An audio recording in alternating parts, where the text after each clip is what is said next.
IMF کے program میں defence budget اور national security is the main target, لیکن پتہ نہیں میری زبان لوگوں کو سمجھ میں نہیں آتی ہے، یا سمجھنے کے باوجود بھی وہ ایک سمجھنے کی کوشش نہیں کرتے ہیں۔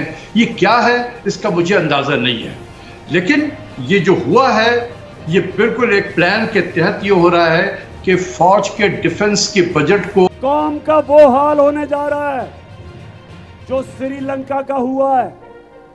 سری لنکا کا آپ نے حال دیکھا؟ کیا ہوا سری لنکا میں؟ سری لنکا میں یہ ذرا سنیں کیا ہوا۔ سری لنکا کے اندر ہوا کیا کہ ان کے جو اوپر سربراہ تھے وہ بھی خاندان تھا، یہاں بھی دو خاندانوں کے نیچے ہمارا ملک 30 سال سے یہ دو خاندان اس ملک کے اوپر حکومت کر رہے ہیں۔ 30 سال سے ملک کو مقروض کر دیا ہے، خود اربوں کھربوں پتی بن چکے ہیں، بچے بھی کھربوں پتی بن گئے۔ لندن میں اس نے کیا کہا تھا؟ میری لندن تو چھوڑے پاکستان میں بھی کوئی پراپرٹی نہیں ہے۔ نمسکار، ست سری اکال اینڈ گڈ ایوننگ۔ آپ سب سے ریکویسٹ ہے کہ جس نے ہمارے چینل کو سبسکرائب نہیں کیا ہے پلیز ہمارے چینل کو سبسکرائب کرنا نہ بھولیے، اور جن لوگوں نے کر لیا ہے ان کا بہت بہت شکریہ۔ کہ پاکستان کو ہم نے ایسے مقام پہ پہنچا دیا ہے کہ اس کی معیشت اتنی زیادہ کمزور ہو چکی ہے، IMF کے پروگرام میں رہتے رہتے، یہ 22واں پروگرام ہے مت بھولیں، اور 22ویں پروگرام میں 34 سال میں انہوں نے ہمیں ایسے جگہ پہ لا کر کھڑا کر دیا ہے کہ پاکستان اتنا زیادہ ولنریبل ہو گیا ہے اس وقت کہ وہ جو چاہیں ہم سے کروا سکتے ہیں، جو چاہیں کروا سکتے ہیں۔ اس کی پہلی چیز مثال یہ ہے کہ ایک بجٹ آلریڈی بجٹ میں ایلوکیشن تھا ڈیفنس بجٹ کا، اس میں مزید 72 بلین انہوں نے کٹ کرایا ہے، اور یہ کیوں کٹ کرایا ہے تھوڑا سا یہ ٹیکنیکل ہو جاتا ہے۔ کاش منسٹری آف فائنانس میں لوگ ایسے ہوں جو اس چیز کو سمجھ سکیں کہ وہ جو ریونیو کا ٹارگٹ دیتے ہیں، ایک رینڈم سے اٹھا کے ٹارگٹ دے دیتے ہیں، ارریلیونٹ سا ٹارگٹ، اس کے پیچھے کوئی وجہ ہوتی ہے۔ دیکھیے ہم نے 11 سال ان کو ڈیل کیا ہے، اور ہمیں معلوم ہے کہ ان کا ایک نمبر کے پیچھے جو ہے نا وہ ایک سیاست ہوتی ہے۔ انہوں نے اتنا زیادہ آپ کو ریونیو کا ٹارگٹ دے دیا، 7400 بلین کے قریب ہم نے اکٹھا کرنا ہے۔ اس ڈپریسڈ ماحول میں، اس اسٹیٹ آف انسرٹنٹی میں کون سی معیشت ہے جہاں جو اتنی تیزی سے گرو کرے گی اور وہاں سے تقریباً 30% ریونیو اکٹھا گروتھ کے ساتھ اس سال اکٹھا ہوگا؟ یہ کبھی ہو ہی نہیں سکتا۔ لیکن انہوں نے جو ٹارگٹ دیا ہے اس کے پیچھے انٹرنیشنل سیاست ہے، اور وہ یہ ہے، اور یہ جو آج انٹرسٹ ریٹ بڑھایا گیا ہے، دیکھیے جب انٹرسٹ ریٹ بڑھے گا تو ہمارا انٹرسٹ پیمنٹ بڑھ جاتا ہے۔ مثال کے طور پہ 1% اگر ڈسکاؤنٹ ریٹ بڑھا ہے، جیسے اسٹیٹ بینک کا آج یہ 1.25% بڑھا ہے، یہ تقریباً 275 بلین روپے کا انٹرسٹ پیمنٹ بڑھ گیا۔ جو بھی ہم نے بجٹ میں ایلوکیٹ کیا ہوا ہے کہ انٹرسٹ پیمنٹ کیا ہوگا، اس میں سے 275 بلین نکل گیا۔ اور اس میں ایک ٹارگٹ ہے انہوں نے رکھا ہے پرائمری سرپلس کا، اور پرائمری سرپلس کیا ہوتا ہے کہ total revenue minus naan interest expenditure. تو جو ان کے ایک طرف سے انٹرسٹ ریٹ بڑھا کر ہمارے انٹرسٹ کے ایکسپینڈیچر کو بڑھا رہے ہیں، اس کو انہوں نے کیئر فور کر لیا ہے، اس کو انہوں نے اس کو بچا لیا ہے۔ تو اب اگر آپ نے سرپلس لانا ہے تو ادر دین انٹرسٹ پیمنٹ اخراجات کو کم کرنا پڑے گا، اور اس میں دو بڑے اخراجات ہوتے ہیں، ایک ہے ڈیولپمنٹ پروگرام اور دوسرا ہے ڈیفنس۔ یا آپ ڈیولپمنٹ پروگرام کو کٹ کریں یا ڈیفنس کو کٹ کریں اس سرپلس کو لانے کے لیے۔ جہاں ڈیولپمنٹ پروگرام کو آپ نے کٹ کیا، آپ یقین کریں کہ انہی کے لوگ سوشل میڈیا پہ اس طریقے سے غدر مچائیں گے کہ دیکھیں کہ سارا کھا گیا، فوج کھا گئی بجٹ پاکستان کی، اور یہ 70% کھا گئی، جو ایک سلینگ سے چلتا تھا ہمارے یہاں پر اور ابھی بھی چل رہا ہے، وہ دوبارہ ایکٹیویٹ ہو جائے گا کہ دیکھیں ہم نے ترقیاتی پروگرام کو کٹ کر رہے ہیں، صحت کے پروگرام کو کٹ کر دیا، تعلیم کو کٹ کر دیا، انفراسٹرکچر کو کٹ کر دیا، اور وہ جو ہے صرف یہ فوج کی خاطر ہم نے کیا ہے۔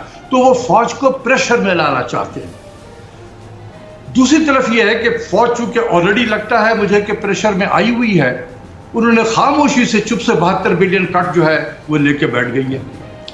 तो ये तो साफ नजर आ रहा था, और मैंने बहुत मर्तबा लोगों को बताया भी है जो इससे मैटर करते हैं कि ये आपका IMF के प्रोग्राम में डिफेंस बजट और national security is the main target. लेकिन पता नहीं मेरी ज़बान लोगों को समझ में नहीं आती है, या समझने के बावजूद भी वो एक समझने की कोशिश नहीं करते हैं। ये क्या है इसका मुझे अंदाज़ा नहीं है, लेकिन ये जो हुआ है ये बिल्कुल एक प्लान के तहत ये हो रहा है कि फ़ौज के डिफेंस के बजट को इतना कट करते जाओ, इतना कट करते जाओ, सफोकेट कर दो इसको। दुनिया में इस वक्त आप देखें किसी भी मुल्क की जो डिफेंस बजट है वो उसके सिक्योरिटी एनवायरनमेंट से इसकी वजह से डिटरमिन होती है। एक ज़माना था कि इजराइल जो है उसके 35% ऑफ कौमी मजमूई पैदावार का वो डिफेंस बजट हुआ करता था, 35%। पाकिस्तान में अभी 2.5% है, तो वहाँ 35% था, लेकिन कोई इजरायली एक लफ्ज़ नहीं बोलता था, क्योंकि उनकी सिक्योरिटी एनवायरनमेंट इतनी ज़्यादा ख़तरनाक थी कि उनको अपने डिफेंस पे खर्च करना पड़ रहा था।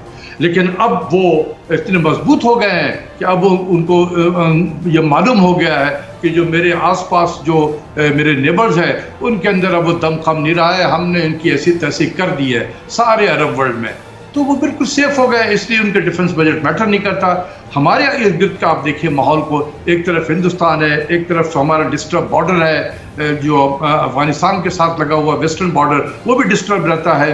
मुल्क के अंदर जो है वो टेररिज्म जो है वो भी साथ साथ चल रही होती है। तो मल्टी डायमेंशनल जो है हमारे डिफेंस की रिक्वायरमेंट है, और ऐसे माहौल में डिफेंस के बजट ही टारगेट होता है। तो 72 बिलियन वहाँ कट कर दिया गया।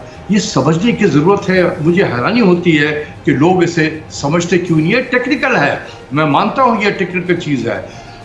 वज़ारत ख़ज़ाना में भी सब लोग जो हैं इतने खामोशी से बैठे रहते हैं, गालिबन बेचारों को भी समझ में नहीं आता कि ये प्राइमरी सरप्लस और इसकी इम्प्लीकेशंस क्या है। डॉक्टर साहब, आपने बड़ा राइटली आपने पॉइंट आउट किया जो पाकिस्तान के चैलेंजेस हैं, हमारा जो वेस्टर्न बॉर्डर्स हैं वो भी अब उस तरह से नहीं है, इंडिया की इन्वॉल्वमेंट और सारा हमें नज़र आ रहा है। तो ये 72 बिलियन का जो कट है तो बहुत ज़्यादा इसकी इम्प्लीकेशंस होंगी, बहुत ज़्यादा। आप देखें डॉलर की प्राइस देखें, इसके अलावा दूसरी जो चीज़ें हैं, तो उसमें बजाय इसके कि हम कुछ डिफेंस में इजाफा करते, हमने 72 बिलियन का कट लगा दिया, IMF के कहने पे लगाया। तो ये तो हमारी जो कौमी सलामती है ये उस पर बहुत बड़ा कंप्रोमाइज़ है। बिल्कुल 200%। लेकिन हैरत है कि कौमी सलामती के जो इदारे हैं उन्हें कोई रावी चाल लिख रहा है। ये हम जैसे पागल लोग चीख रहे हैं जिनको किसी ने कहा भी नहीं कि यार बोलो हमारी तरफ से। यकीन करें, मैं कोई मेरे पास ब्रीफिंग किसी की नहीं है कि आप यार ये बताओ, हम तो नहीं बोल सकते, आप ही आके बताओ। मैं हल्फन का आपसे कह रहा हूँ कि कोई ब्रीफिंग मैं कैरी नहीं करता हूँ, लेकिन मैं एक पाकिस्तानी होने के हैसियत से मैं दुनिया के इन्वायरमेंट को देखता हूँ, और मैं ये भी देखता हूँ कि जिस मुल्क का डिफेंस कमज़ोर रहा, आपके इराक को ले लें, सीरिया को ले लें, लीबिया को ले लें और यमन को ले लें, उस पूरे इलाके को देखें किस तरीके से तहस नहस हो गया वो इलाका। बिल्कुल। तो जब आपकी फौज कमज़ोर हो जाएगी, आपका डिफेंस कमज़ोर हो जाएगा, हम भी इराक हो जाएंगे, हम भी लीबिया हो जाएंगे, हम भी सीरिया हो जाएंगे, हम भी लेबनान हो जाएंगे, हम भी यमन हो जाएंगे। क्या हम ये चाहते हैं? तो मेरा दिल दुखता है एज ए पाकिस्तानी, लेकिन मुझे हैरत इस चीज़ की है कि जिसके लिए मेरा दिल दुख रहा है वो रावी चाल लिख रहे हैं। ये बात आपकी बिल्कुल सही है।